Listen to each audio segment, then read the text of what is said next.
finally I can have a quiet environment and film this video. Since morning I've been trying to film this video, noisy and noisy, talking here, talking there, talking everywhere, but I'm here, guys.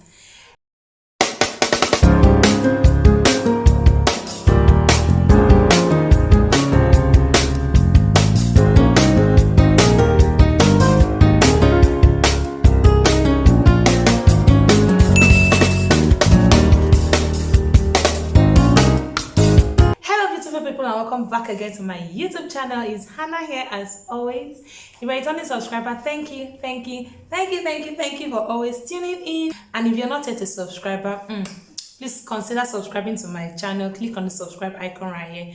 Trust me, it's absolutely free. Turn on post notification bell so that whenever a new video drops like a banger, you would be the first to know. Okay, welcome to another episode on my YouTube channel. Welcome to another story time on my YouTube channel. And today's story time, we're going to be talking about my high school experience. Okay, an episode in my high school experience. In Nigeria, it's called secondary school, but some places call it high school, but generally it's called a secondary school. Over there, people call it high school, okay? So I'll be talking about my high school / secondary school experience, okay? In my secondary school days, I schooled in Aba, Abia State. Obviously, Aba is an Igbo-speaking tribe in Nigeria. And the name of my school was Nilan Demonstration Secondary School. While I was in SS2, it was changed to University of Nigerian Demonstration Secondary School. Funny enough, my mom actually attended the school, okay? She attended the school when it was called National Institute for Nigerian Languages. Let me know in the comment section if coincidentally you went to Nilan, okay? Coincidentally. Anywho, I'm talking about an episode in my high school days because you would definitely not have the patience to listen to all my high school experience because the story is gonna be long, okay? It's gonna be long. So I'm just going to talk about an episode, or I'll be talking about episodes as time goes on, okay? So in today's episode, we're going to be talking about how my set caught a rapist. Would I call him a rapist, an intruder, a thief, a child molester, whatever name you want to call him, he's guilty as charged, okay? So in my secondary school was situated at Obikabia. Was it Obikabia? Obikabi, I can't really remember. The man is long, okay. Nilan as at then was considered one of the best schools in Aba. Then, keyword, but I don't know about now, okay. But then it was considered one of the best schools in Aba. But as at now, I really don't know. So as at then, I'm sure the school must have entered into a public relation agreement with the host community. Public relation is when an organization or an institution, a business organization, enter into a mutually beneficial relationship with the host community where the both parties benefit one way or the other, okay? So I'm sure one of the public relation agreements they entered into was for the boys, the villagers or the youths in the community to come into the school premises and practice or play or have a football tournament. So my school was quite big, or is quite big, or was as at then, I don't know about now. So my school was quite big, and it had a football field, a volleyball court, and a basketball court. But the one that was very much functional was the football field, okay? So during these tournaments, football practices, whatsoever, youths, boys most especially, came into the school to have their football matches, their practices, and all whatnot. But the school, unknown to them, because later on we brought it to their notice, but the school gave way or gave room to certain things to happen, okay? Because if they didn't open their gates to these young youths of the community, we wouldn't have Onyeboyo. Okay, Onyeboyo was an intruder, was a name we gave to this set of boys that usually invade the girls' hostel, okay? Onyeboyo means Onye, the boyo, that's the boy. I don't know how to interpret it, but Onyeboyo simply means the boy, okay? So, Onyeboyo usually enters our girls' hostel, okay?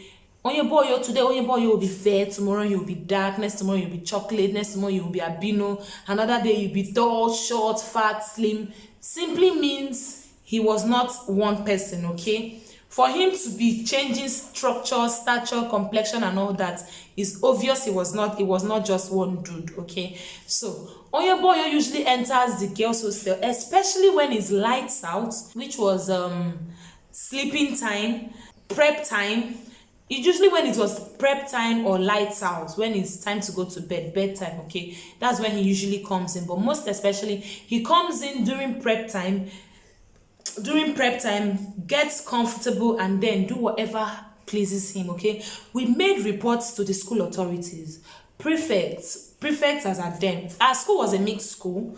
We had a matron, a housemaster, and students obviously had guardians, okay, caretakers.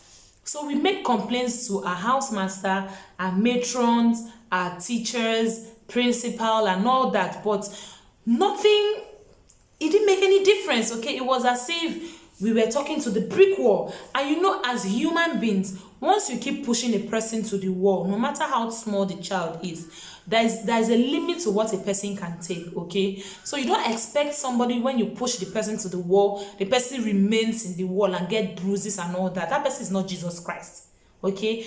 It's only Jesus Christ that can endure the pain and agony of his children. Men, we are not Jesus Christ, okay? So we kept complaining to the school authorities and nothing was done.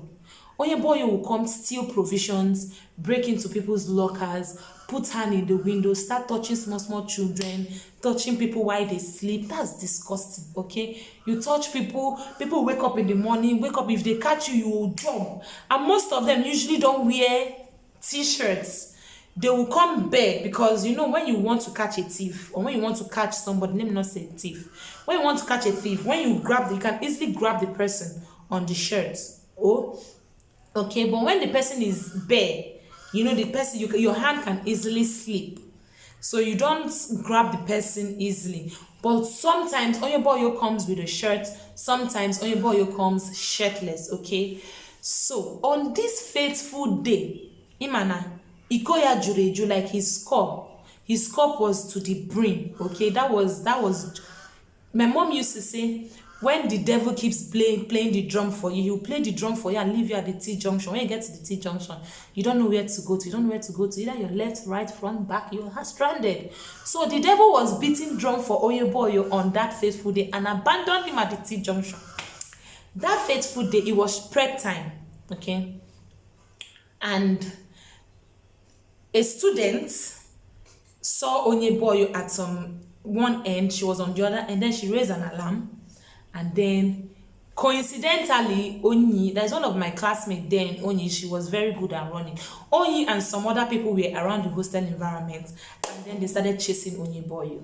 They pursued this guy. Like, girls' hostel was quite big, especially the hostels that were at the back. He would come in or out through the fence, but not whenever this thing happens. Is usually when they host a football tournament. So it's either he came in through the gate and refused to leave from the gate, or he came in through the fence and leaves from the fence. However his movement was, but that day was the day of what's the word? Forgotten that word. But that day was the day that he was going to be caught, okay? The devil abandoned him that day, okay? So Onyecha and some other people started pursuing this guy. Trust me, Onye could run. Oh boy, they pursued this boy. They chased this boy, chased him. Round the back of there's no way they're pursuing you and you'll be able to man la fence. Definitely they will grab your short nigga. So they finally got a hold of him. Trust me, whatever is going on in the girls' hostel, the whole girls will definitely hear it, okay? So news got to people in the prep, especially those around the hostel that were having their prep time close to the hostel, that Oyeboyo has been caught, okay? They were chasing Oyeboyo. So me, on my own end, by the time I heard it, I finally came when Oyeboyo was grabbed. They started beating the guy. You know when, forget, as I'm telling you people will not understand because you were not there. But to tell you, imagine when a parent buy provision for a child, and then at the beginning of the term or between, is it term or 10? 10. But stop scratching your body. at the beginning of the term or term, whichever, I don't know the proper grammar, but within the term, that child's provision will be stolen by a single person. You don't know how the child will survive, how the child will have, what the child will have for snack and all that. You just come and invade, steal people's things anyhow. It's not nice. And visiting there was once in a farm. You don't, man, it was not easy. He tortured them. You imagine molesting a small child through the window. When they catch you, you will run away as fast as your leg can catch you. You wouldn't feel safe. You wouldn't feel safe having a corner. Then students were not comfortable having a corner close to the window, because if you have a corner close to the window, there's every tendency that boy will put hand in through the window and invade your privacy. You know, touch you in the unnecessary places. But that day, Onyeboyo was finally caught. We pursued this guy. Finally, we caught him. People were beating him left, right, stick, slippers, hanger. You know, back then, what we usually used to beat people was stick, I said stick, cane, or hanger. Bobby, I said we beat Onyeboyo. No worry, we beat the guy. So when they finally dragged Onyeboyo towards girls' hostel, my own hostel, because my own hostel was close to the clinic, and then people in the classroom could easily see what was going on in my hostel. Okay, but even though it wasn't inside my hostel compound, it was just beside my hostel. So that was where we laid Onyeboyo. And when they brought him, Onyeboyo was unconscious, or was he unconscious? I don't remember. Okay, because I was happy that he was caught. So we started beating him, and then when we continued beating, let me not say we started, because the beating had started from the back of the fence. So along the line, Onyeboyo vomited. Guess what he vomited? He vomited golden morn with enough milk. Was it even golden morn, Nabi cabin, Nabi gari? You know, when you take cabin flakes, when you digest it, it comes out as golden morn because it's all mashed up and all. And gari looks like golden morn when it's digested and vomited. So we cannot go digging through his vomit. But what it looked like was golden morn with enough milk. As a student, you're mixing your milk, okay? But Onyeboyo, I'm sure you use half container or half packet or half tin of milk to drink that golden morn that they balance. Digest. He even had time to digest somebody's provision. He vomited the provision. Bobby, we beat this guy. So finally, I got a hold of a cane. I started wiping his pee-pee. Since even the Bible says, if your hand is going to lead you into sin, cut it off. Even though the Bible didn't literally say you should cut off your hand, but don't let any part of your body lead you into sin. And it is his pee-pee that was leading him into sin. Because if his pee-pee was not dragging him to come and be touching innocent children while they slept, he would have not been there. Or was it his I don't know, but his pee-pee was guilty. So I wiped his pee-pee. It's funny now, okay, but then it wasn't funny. People should not come for me in the comment section because you guys were not there. Let me know in the comment section if you ever had Onyeboyo in your hostel as a boarding student and what you guys called him. Because in my school, we called him Onyeboyo, okay? So I wiped Onyeboyo's pee-pee. As I was wiping, people were beating him. You know, especially, let me not even say children, but people that were intensively beating him were the senior students, SS3 students, SS2 students. So we wired the man. It was not even a small boy, it was a grown-ass man. We wired the man till our next day, the man was unconscious, okay? And then but the housemaster was not around when the wiring was going on. I'm sure he was not in school that period. But the matron was around. Matron was an elderly woman, and trust me, there was nothing she could do. The clinic people were there. They were seeing what was going on, but I'm sure they did not even think of interfering, okay? Because the craziness that was going on there was too much for a set of women to interfere. Teachers that had their children going to our school, most of the staff children were day students, okay? Maybe that was one of the reasons why the teachers and all of them did not pay much attention, but 80% of the staff children were all day students. So we are on our own. So we were left to take care of ourselves and handle our issues. So then we took matters into our own hands, okay? So we dealt with the boy. Then finally, news managed to get to the gates. The security men came, tried to tame us, trying to calm us down. They came with wheelbarrow. Oh no, they came initially alone. Then later someone brought wheelbarrow. So finally they put Onyeboyo in his unconscious body. I don't know if he was dead, if he was lifeless. I don't know. All I know is it was that we beat him, okay? We beat him so much and he was unconscious, okay? So they wheeled Onyeboyo. As they were wheeling him, we were still beating him. Yes, as they were wheeling him, we were still beating him. So finally they wheeled him to a point, because in my school there is a particular limit every student is supposed to go to once is night time, okay? So once we got to that point, the security men took Onyeboyo. I don't know where they took him to. It was like victory at last, trust me. Children were gyrating, like it was victory at last. We were happy. We had peace at least, even if though we knew he was not the only one, but I'm sure the message got the gang members got the message, okay? Even our boys that were watching us from the classroom block, and the ones that, because in the girls hostel there is boundary, you're not supposed to pass a particular boundary if so long as you're a boy. So I'm sure they were happy with us. Trust me, there was gyration that night. There was no night prep again. There was no night prep. There was gyration. Victory at last. We had victory. So the next day, the day students came and they were now telling us that they saw a dead body by the dustbin dump. Above me, I was scared. I had like, not like I was scared, okay, but I had like conscience.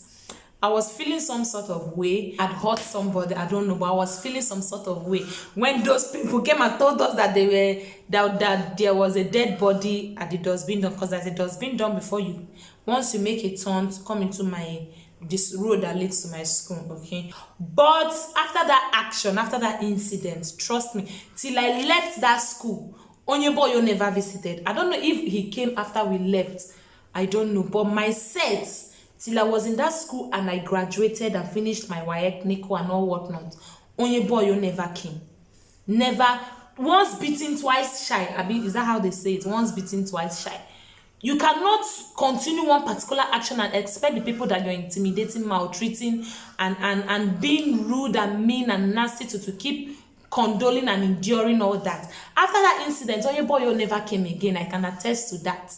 So we put an end to Onyeboyo. My set, me personally, and my group of girls back in my secondary school, we put an end to the tyrant Onyeboyo. We never knew his name, but Onyeboyo was controlled, was put under check. He never came, he never visited. I don't know if he did after we left, but that was the situation of things before I left the school, okay? So let me know in the comment section if you think, what you think about our action. Let me know in the comment section if you had a visitation from Onyeboyo, like a guy invading your hostel as a girl in your girl's hostel, or maybe your sister came and was giving you a gist or something like that.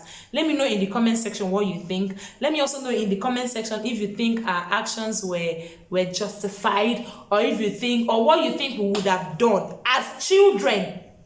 Don't forget, not as grown up. As you're commenting, don't comment as a grown-up person that you are. Comment as teenagers, like small children. If you had small children, daughters, siblings in school, you know. So guys, I hope you guys enjoyed this video. As we bring this video to a close, give this video a thumbs up, leave a comment in the comment section, like, share, comment, all this good stuff. Look out for my next video because it's gonna be a banger, okay? I'll see you guys later. Bye guys.